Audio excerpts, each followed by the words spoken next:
شفیع ذنوبنا مولانا بالقاسم محمد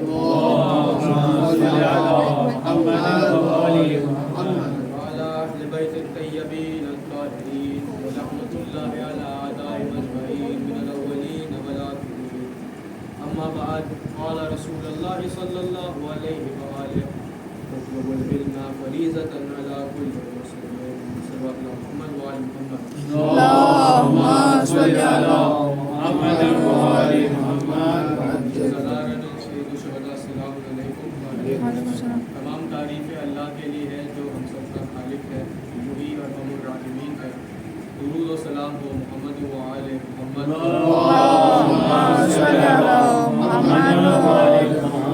اس حدیث کو سرنامہ کلام بنایا اس میں رسول اللہ ارشاد فرماتے ہیں: اطلب العلم فریضۃ علی کل مسلم. علم حاصل کرنا ہر مسلمان پر فرض کیا گیا ہے. یہاں پہ ایک سوال اٹھتا ہے کہ کیا وہی علم ہے جو ہم اسکولز اور کالجز میں ٹیچرز کے پاس سے پڑھتے ہیں، جو کتابوں میں ہوتا ہے جو ہم پڑھتے ہیں، کیا وہی علم ہے؟ اور حقیقت میں کیا یہی علم ہے؟ نہیں، علم کا یہ حصہ ہے، لیکن یہ مکمل طور پہ علم نہیں ہے. اور جو مکمل علم ہے وہ صرف اللہ کے پاس ہے، اور انہی لوگ کے پاس ہے جنہیں اللہ دینا چاہتا ہے. یعنی کہ علم ایک نعمت ہے جو ہر کسی کے پاس نہیں ہوتی. اس کو اور واضح کرنے کے لیے میں 2 دلیلیں پیش کرنا چاہتا ہوں. سب سے پہلی دلیل وہ خطبہ ہے جو امام سجاد علیہ السلام نے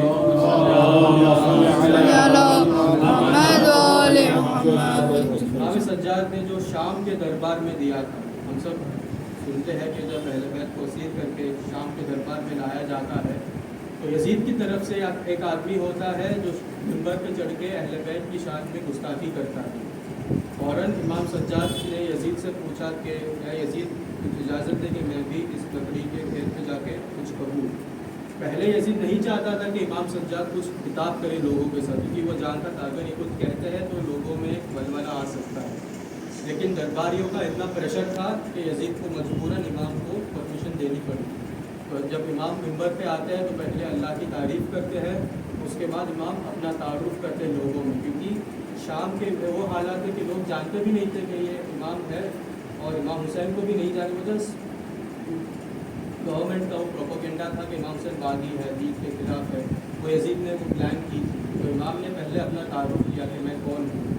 اس کے بعد امام نے اہل بیت کے فضائل لوگوں کے سامنے بیان کیے، اور ان فضائل کے سیکشن میں پہلے امام نے فرمایا اللہ نے ہم اہل بیت نبوت کو 6 خوبیاں عطا کی، اور ان 6 خوبیوں میں امام نے جس خوبی کا سب سے پہلے تذکرہ کیا وہ تھا علم. اس کے بعد امام نے شجاعت، سخاوت اور علم کا اور باقی خوبیوں کا تذکرہ کیا. امام کا ایک اور اس بات کی دلیل بنتا ہے کہ جو حقیقی علم ہے وہ صرف اللہ کے پاس ہے اور اہل بیت کے پاس ہے. محمد وآل محمد.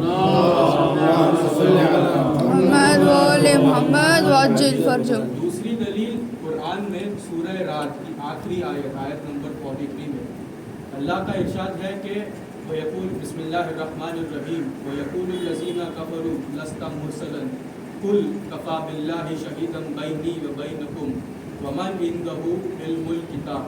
اس کا ترجمہ ہے کہ اے رسول، جب جو لوگ کفار ہے وہ آپ سے کہتے ہیں کہ آپ رسول نہیں ہے تو ان سے کہہ دیجئے کہ قُلْ كَفَى بِاللَّهِ، اللہ کافی ہے، شہیدم گواہی کے طور پر، بینی و بینکم میرے اور تم لوگ کے درمیان، ومن اور وہ، عندہ علم الکتاب جس کے پاس ہے پوری کتاب قرآن کا علم.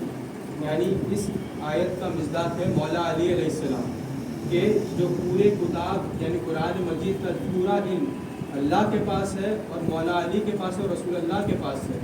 تو یہاں پہ میں ایک فکرہ عرض کرنا چاہوں گا کہ جس کے پاس پوری کتاب کا علم ہو وہ اللہ کے ساتھ رسول اللہ کی رسالت کا گواہ ہوتا ہے. اور اگر کوئی ملتا ہے حسبنا کتاب اللہ کہنے والا اور اسے جب کتاب کے اوپر کوئی سوال پوچھا جائے تو اسے کچھ پتہ نہیں ہوتا، تو وہی لوگ پہلے حدیبیہ میں رسول اللہ کی رسالت پہ شک کرنے والے ملتے ہیں. صلوات اللہ محمد وآل محمد. یہاں پہ ایک چھوٹا سا واقعہ علم کے حساب سے تذکرہ کرنا چاہوں گا. جنگ نہروان کے بعد 10 خارجی نے ایک میٹنگ بنائی کہ ہم علی ابن ابی طالب کے پاس جائیں گے اور ایک سوال کریں گے. ہم سب ایک ہی سوال کریں گے، لیکن علی ابن ابی طالب علیہ السلام کو ایک ہی سوال کے 10 الگ الگ جواب دینے چاہیے. اگر وہ دیتے ہیں تو ہم ان کی طرف چلے جائیں گے، نہیں تو ہم شام والے کی طرف چلے جائیں گے. لیکن انہوں نے یہ پلان کیا کہ سب ساتھ میں نہیں جائیں گے. جب ایک جاتا ہے تو سب رکیں گے مسجد کے باہر. جب امام جواب دیں گے پھر دوسرا شخص جائے. انہوں نے یہ پورا سیٹنگ کیا. تو دوسرے دن وہ لوگ مسجد کوفہ میں آتے ہیں اور امام مسجد کوفہ میں ہوتے ہیں اس کو. تو پہلا آدمی آتا ہے، کہتا ہے یا علی من افضل، کیا چیز افضل ہے علم اور مال کے بیچ میں؟ امام کہتے ہیں علم افضل ہے مال کے کمپیر میں. تو اس نے وجہ پوچھی. تو امام نے پہلی دلیل یہ دیتے کہ مال کی انسان خود حفاظت کرتا ہے، علم انسان کی حفاظت کرتا ہے. دوسرا شخص آتا ہے اور وہی سوال واپس دہراتا ہے کہ یا علی کیا چیز افضل ہے، علم افضل ہے یا مال افضل ہے؟ امام کہتے ہیں علم افضل ہے. اس نے وجہ پوچھی. امام کہتے ہیں کہ جس کے پاس علم زیادہ ہوتا ہے اس کے دوست زیادہ ہوتے ہیں، اور جس کے پاس مال زیادہ ہوتا ہے اس کے دشمن زیادہ ہوتے ہیں. تو پھر تیسرا شخص آتا ہے، وہی سوال کرتا ہے. امام کہتے ہیں کہ علم افضل ہے کیونکہ جس کے پاس مال زیادہ ہوتا ہے وہ راتوں کو سکون سے نہیں سو سکتا ہے، اور جس کے پاس علم زیادہ ہوتا ہے وہ سکون سے رات کی نیند سو سکتا ہے. پھر چوتھا شخص آتا ہے، وہی سوال کرتا ہے. امام کہتے ہیں کہ علم اسی لیے افضل ہے کیونکہ علم انبیاء کی میراث ہے اور مال فرعون کی میراث ہے. اور پانچواں شخص آتا ہے اور پوچھتا ہے وہی سوال. تو امام کہتے ہیں جب علم بڑھتا ہے تو انسان میں انکساری بڑھتی ہے، اور جب مال بڑھتا ہے تو انسان میں تکبر اور غرور بڑھتا ہے. پھر چھٹا شخص ایسے ہی سب 10 لوگ یہی سوال کرتے جاتے ہیں. آخر میں انہوں نے کہا یا علی ہم آپ پر ایمان لاتے ہیں کیونکہ آپ نے ایک ہی سوال کے 10 الگ الگ جواب دیے ہم سب لوگوں کو. امام نے کہا تم 10 پہ ہی سیٹسفائی ہو گئے؟ اگر یہی سوال تم قیامت تک کرتے تو میں ہر بار الگ جواب دیتا.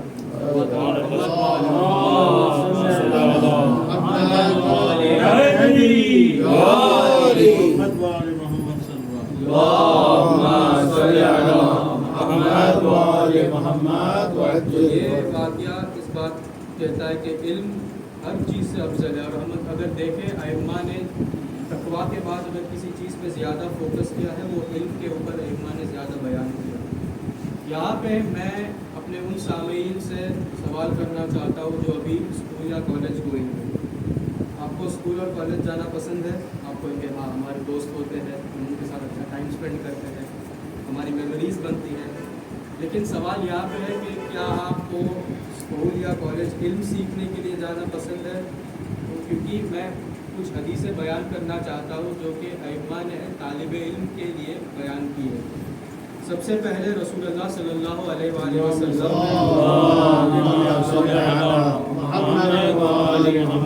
اللہ کہتے ہیں اگر کوئی چاہتا ہے کہ ان لوگوں کو دیکھے جن کو اللہ نے جہنم کی آگ سے محفوظ رکھا ہے تو وہ طالب علم کو دیکھے. پھر امام علی علیہ السلام فرماتے ہیں کہ ہر برتن بھر جاتا ہے، یعنی کہ ہر ویسل میں اگر آپ کچھ بھی کنٹینٹ ڈال دو وہ بھر جاتا ہے سوائے علم کے، کیونکہ وہ کبھی نہیں بھرتا. جتنا انسان چاہتا ہے اس کو اتنا ہی دلچسپی بڑھتی ہے علم کی طرف. دوسری حدیث میں یہ کہا گیا ہے کہ اگر کوئی باپ علم سیکھے اور اس پر عمل کرے یا نہ کر پائے تو اس کا وہ سیکھنا ہر 1000 مستحبی نماز جو کہ جاہل نے پڑھی ہے اس سے زیادہ بہتر ہے. اور رسول اللہ یہ فرماتے ہیں کہ اگر کوئی شخص علم سیکھنے کے لیے 2 قدم چلتا ہے اور کسی عالم کے بازو میں 2 گھنٹے بیٹھتا ہے اور کچھ سیکھتا ہے اللہ اسے 2 جنتیں عطا کرتا ہے. ہم دنیا میں دیکھتے ہیں کہ جتنی انسٹیٹیوشن ہوتی ہے، جو بھی اسکول یا کالج ہوتی ہے جس سے پاس آؤٹ ہوتا ہے انسان، اس کی ویٹیج کے حساب سے اس کی ڈگری کی ویلیو ہوتی ہے. فار ایگزامپل کوئی نارمل انسٹیٹیوشن سے پاس ہوا اس کی ڈگری کی اتنی ویلیو نہیں ہوتی، اور اگر کوئی دنیا کے ٹاپ 2 انسٹیٹیوشن سے پاس ہوا ہے اس کی ڈگری کی ویلیو نہیں، کیونکہ وہ اس کے اندر رہا ہے، اس کے حساب سے اس کی نالج بڑھی ہے اور اس حساب سے وہ قابل ہے دنیا کے لیے. یہاں پہ ایک سوال کرنا چاہوں گا کہ دنیا میں اگر کوئی اچھی جگہ سے پڑھ کے نکلتا ہے تو اس کی ویلیو ہوتی ہے، اور اگر کسی کو امام حسین رجل فقیہ لکھ دے اس کے علم کا کیا مرتبہ ہو سکتا ہے. وہاں زیادہ آج جناب حبیب کے مسائل کا تذکرہ کرنا چاہتا ہوں، کیونکہ ہم سب روایت میں پڑھتے ہیں کہ جب امام کربلا چلے جاتے ہیں اور ان کو گھیر دیا جاتا ہے تو امام فوج کا یہ دستور تھا، کیونکہ جب ہر کوئی پہلے دن سے ساری فوج نہیں آئی تھی، 9 محرم تک ان کی فوج میں ایڈیشنل فورسز آتے رہتے تھے، اور ان لوگوں کا یہ دستور تھا کہ جب بھی کوئی نئی فوج آتی تھی تو وہ لوگ گھوڑوں کو اتنا زور سے دوڑاتے تھے کہ زمین کربلا ہلنے لگتی تھی، اور کیونکہ وہ لوگ ان کا مقصد یہ تھا کہ وہ امام حسین کے خیمے میں وہ ڈر کا ماحول بنانا چاہتے تھے۔ تو ایک دن ایسا ہوا کہ بی بی زینب امام حسین کے پاس آتی ہے اور کہتی ہے کہ بھائی، دشمن کی فوج میں ہر دن کوئی تو آتا رہتا ہے، کیا ہمارا کوئی نہیں ہے آنے والا؟ کیا آپ اپنے بچپن کے دوست حبیب کو بلا لیتے؟ تو امام نے خط لکھا حبیب کو، اے حبیب، تمہارا مولا دشمنوں کے درمیان گھر چکا ہے، آؤ اپنے مولا کی مدد کرو۔ امام نے قاصد روانہ کیا کوفے کی جانب۔ اس وقت ابن زیاد نے ایسے حالات بنا رکھے تھے کوفے میں کہ کوئی کوفہ والا امام حسین کی مدد کرنے نہ جاتا ہے، لیکن امام حسین کا جو قاصد تھا تو حبیب ابن مظاہر کے گھر پہ آتا ہے اور تقریبات کرتا ہے۔ حبیب ابن مظاہر دروازے کے پاس آتے ہیں، اور جب خبر ملی کہ امام حسین کی طرف سے خط آئے تو وہ خط اپنی آنکھوں سے لگاتے ہیں اور پڑھنا شروع کرتے ہیں۔ جب انہوں نے وہ خط پڑھنا مکمل کیا تو ان کی زوجہ نے پوچھا، اے حبیب، فرزند رسول نے کیا لکھا ہے؟ حبیب کہتے ہیں کہ امام نے لکھا ہے کہ وہ دشمنوں کے درمیان گر چکے ہیں اور مجھے مدد کے لیے طلب کیا ہے۔ تو ان کی زوجہ نے پوچھا، اے حبیب، تمہارا ارادہ کیا ہے؟ کہ میں ابھی سوچ میں مبتلا ہوں، یعنی وہ اپنی بیوی کا امتحان لینا چاہتی تھی۔ تو ابھی ان کی بیوی نے کہا، اگر تم سے نہیں ہوتا ہے تو رہنے دو، اگر تم گھر میں ہی رہو میں اپنے مولا کی نصرت کے لیے چلی جاؤں گی۔ تو حبیب نے کہا، ایسے تھوڑی ممکن ہے کہ میرا مولا مجھے بلائے اور میں یہی بیٹھا رہوں۔ تو جب حبیب آئے تو پہلا ہی مرتبہ تھا کہ امام حسین کے خیمے یعنی ان کے کیمپ سے تکبیر کی صدائیں بلند ہوئی۔ جب یہی صدا بی بی زینب نے سنی تو انہوں نے دریافت کیا کہ مرزا، ایسی کیا بات ہے کہ میرے بھائی کے لشکر میں تکبیر کی اور خوشی کی علامت نظر آ رہے ہیں؟ تو انہوں نے کہا کہ حبیب ہے بی بی، مولا کے بچپن کے دوست حبیب ابن مظاہر آئے ہیں۔ تو بی بی نے کہا، اے مرزا، جاؤ حبیب سے کہو کہ میں نے ان کو سلام بھیجا ہے۔ جب 10ویں محرم آئی، عاشورے کے دن ہر انصار اپنی جان کی قربانی امام حسین کے آگے دے رہے تھے، اور حبیب ابن مظاہر بھی بہت بہادری سے جنگ کی، اور ان کا جب آخری وقت آیا تو امام حسین علیہ السلام ان کے سرحانے آئے۔